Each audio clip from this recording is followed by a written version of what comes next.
More than 2,700 years ago, Rome was nothing. No empire. No marble temples. No legions marching across continents. Just a small, struggling village built beside a muddy river, surrounded by enemies who were stronger, richer, and far more advanced. And yet, from this insignificant settlement emerged the greatest superpower the ancient world had ever seen. Rome did not simply rise, it conquered, absorbed, adapted, and dominated until its influence stretched from Britain to the Middle East.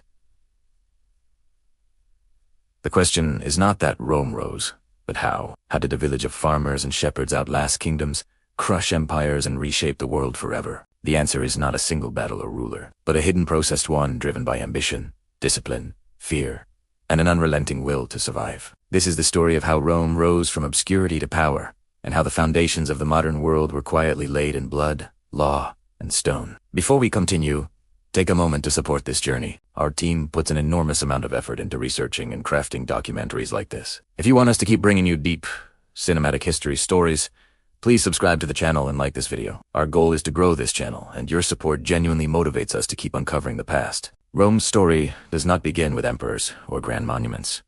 It begins with survival. According to legend, the city was founded in 753 BCE by Romulus, raised by a wolf after being abandoned as an infant. While the myth is symbolic, the reality is just as harsh. Early Rome was a vulnerable settlement, constantly threatened by neighboring tribes such as the Etruscans, Sabines, and Latins.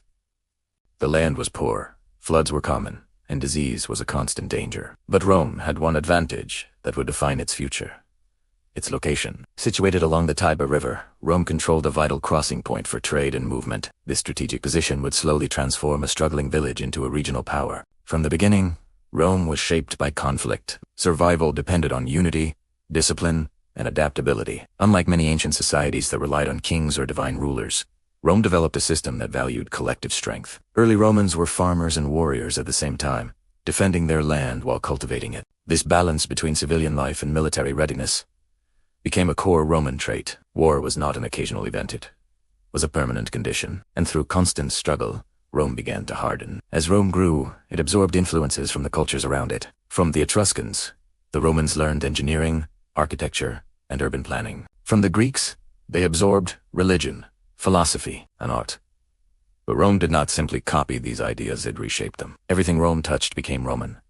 This ability to adapt, without losing identity, would become one of its greatest strengths. While other cities resisted change, Rome embraced it as a weapon. Politically, Rome underwent a dramatic transformation. The age of kings ended, and the Roman Republic was born. Power was no longer held by a single ruler, but distributed among elected officials and governing bodies like the Senate. This system was deeply flawed and often corrupt, but it allowed Rome to mobilize its population in ways monarchies could not. Citizens were invested in the state. Military service became a duty and a privilege. Loyalty to Rome outweighed loyalty to individual leaders.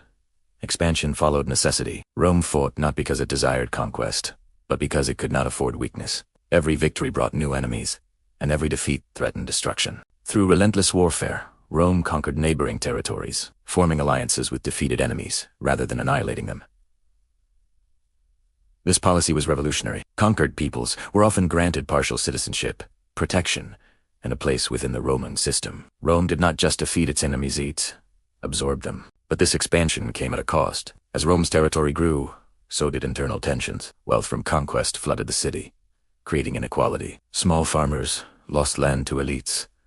Political rivalry intensified. The very system that fueled Rome's rise began to strain under its own success. And yet, Rome pressed forward, driven by fear of collapse and hunger for dominance. The village had become a regional powerboat.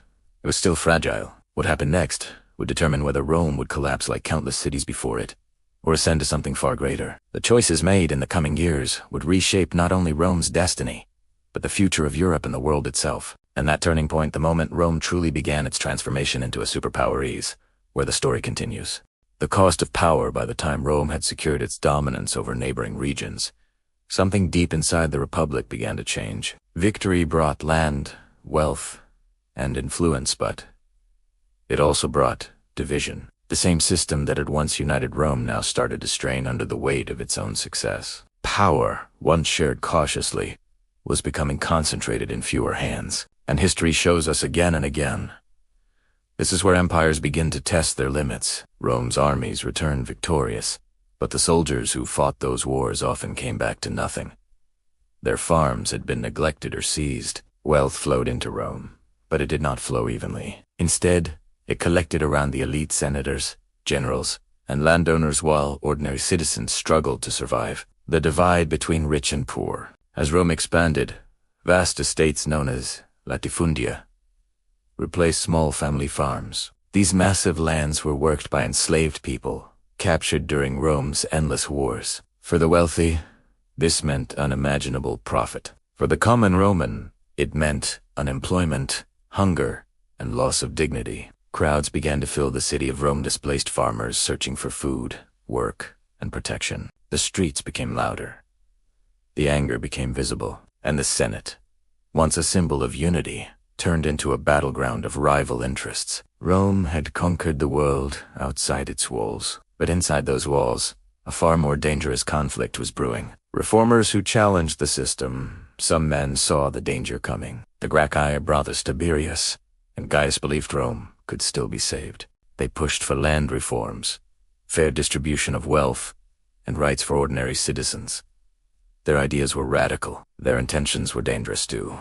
The elite. When Tiberius Gracchus stood before the Senate and spoke of justice, he challenged centuries of tradition, and Rome responded not with compromise but with violence. He was beaten to death in the streets by fellow Romans. His brother Gaius followed the same path, and he met the same fate. For the first time, political violence became normalized in Rome.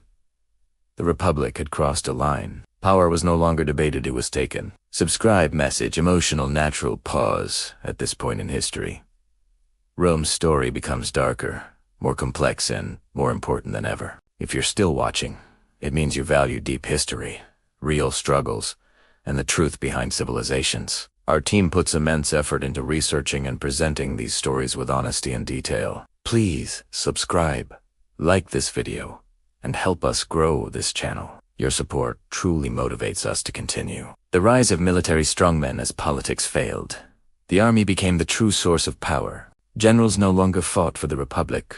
They fought for loyalty, wealth, and personal glory. Soldiers followed commanders who promised land and rewards, not senators who offered speeches. This shift changed everything. Gaius Marius reformed the Roman army, allowing even the poorest citizens to enlist. Rome was becoming powerful but unstable. Sulla and the first march on Rome, then came Lucius Cornelius Sulla. For the first time in history, a Roman general turned his army against Rome itself. His legions marched into the city not as defenders, but as conquerors. Blood filled the streets. Enemies were executed publicly. Lists of names were posted. Those marked were hunted and killed. Sulla claimed he was restoring order. In reality, he proved something terrifying. Rome could be controlled by force. The Republic survived, but it was wounded. Julius Caesar enters the stage. Out of this chaos emerged one of history's most famous figures. Julius Caesar. He was charismatic, intelligent, and dangerously ambitious. Caesar won the loyalty of his soldiers, the support of the people, and the fear of the Senate. His victories in Gaul expanded Rome's borders and filled the city with wealth, but they also made him unstoppable. When the Senate ordered him to disband his army, Caesar faced a choice: obey or defy Rome itself. He chose defiance. Crossing the Rubicon River, Caesar uttered words that echoed through history. The die is cast. Civil war followed. Rome once again fought itself. This moment changed human history forever. If you want to understand how power truly works and how civilizations rise and fall, then this channel is for you. Please subscribe, like, and support our work. Every subscription helps us bring these stories to life. The end of the Republic. Caesar emerged victorious. He was declared dictator not for a year, but for life. Reforms followed. Stability returned. Rome prospered. On the Ides of March, Caesar was surrounded by senators' men. He trusted. Blades flashed. Rome's greatest leader fell at the foot of Pompey's statue. The Republic was supposed to be saved by his death.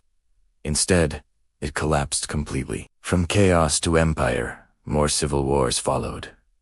More blood. More betrayal. Out of the ashes rose Octavian Caesar's adopted heir. Unlike his predecessors, Octavian understood something crucial.